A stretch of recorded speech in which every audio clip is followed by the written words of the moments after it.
like this, this ground has to get dry instantly. Because if you start watering these without having the sun on them, they will be dead by night. They will rot off. They will soft off. That fast.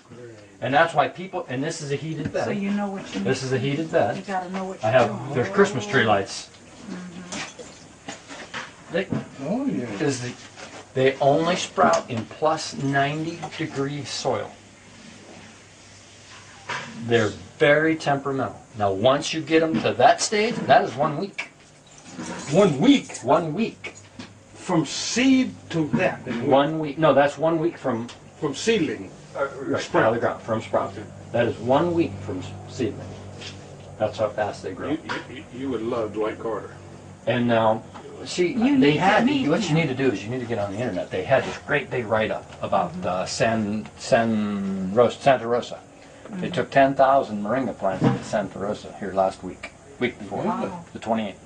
But the problem is the trees are this tall, and they're yellow and spindly.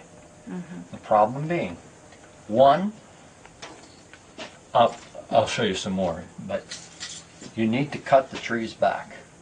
They need to actually be forced to grow girth. Okay. What was the name of this tree again? Moringa. Moringa. Yeah, it's right on the card. Moringa. Okay. Moringa. Moringa. It's called Moringa oleifera. Moringa oleifera.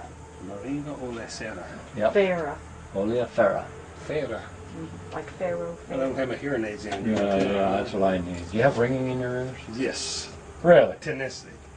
All my life. Does it help for tinnitus or? No. No. Just a little bit of it, and then I dumped it on this plant. Look at the new growth on this plant in 1 week.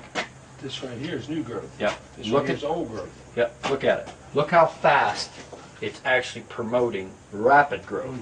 You want over here, Sharon? Rapid. I mean, it's almost more than you can even really wrap your mind around, because the nutrients that come up into the plant draws out of the ground is just amazing. This is moringa. This is moringa. This is the plant we're treating. This here is habansia.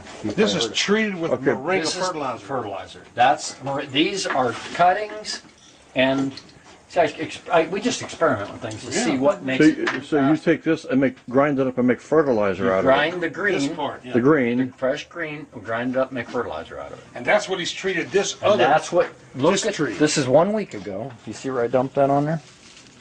1 week ago. Look at the new growth, how rapid, look how fast.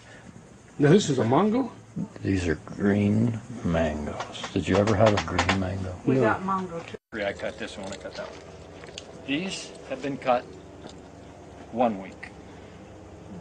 Okay, and that row there, of course, I cut the day before yesterday. Okay, and those actually there are going as well.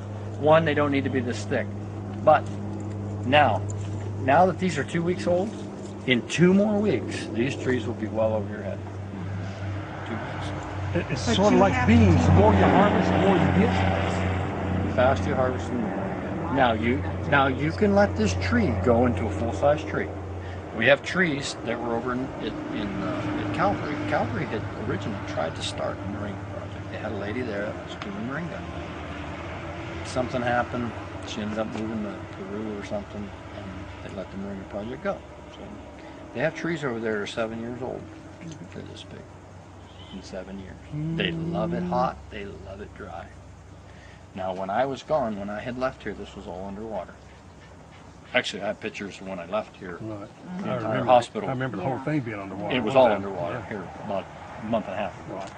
But most of the time I was gone, these trees virtually didn't even reproduce. Because of the flood? They can't take the water. They just don't. They'll survive. They just won't produce anything. Okay. Now that I come back and I had actually recut, you actually, once the tree gets started and you're using it really for leaf production, even though it hasn't reproduced much, a fresh cutting on it makes it regrow faster. It's like alfalfa. You know how to grow alfalfa? Yeah.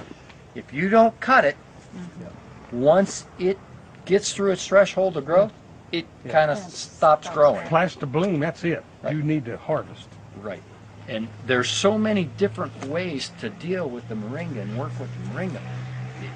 There's just so much to teach people. Your purpose is harvesting for either fertilizer or powder. Is that what we're talking about? All this is just so we can show people what we're doing. Right. We can show them But we I have mean, extra powder. a place producing moringa for. I think that eventually moringa is going to be produced for the fruit. Okay. The fruit will grow 1 meter long and is great. It's similar. They actually, if you take a moringa fruit that's about this big and you chew on it when it's young, it's like you're eating green bean. It's like a big green bean. Really? Seed and everything. Now, once it gets older and starts to dry, okay. Now, here's the neat thing. Let's step back into the Shade. shade.